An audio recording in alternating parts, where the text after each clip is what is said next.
আমার ল্যাপটপের ডেস্কটপে দিস পিসি নামে যে আইকনটা ছিল সেই আইকনটা ভুলবশত ডিলিট হয়ে গেছে। দেখতে পাচ্ছেন এখানে দিস পিসি নামে কোনো আইকন নেই। তো এই আইকনটা ফিরিয়ে আনব। প্রথমে মাউসের রাইট বাটন ক্লিক করে এখানে দেখুন পার্সোনালাইজ একটা অপশন আছে, এটাকে ওপেন করব। ওপেন করার পরে দেখতে পাচ্ছি যে থিমস নামে একটি অপশন আছে, থিমসটাকে ওপেন করব।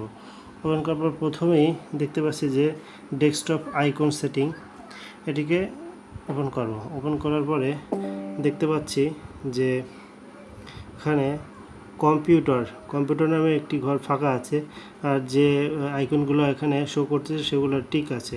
তো আমি কম্পিউটারের যে আইকনটা এটিকে টিক দিয়ে জাস্ট এখানে ওকে দিব।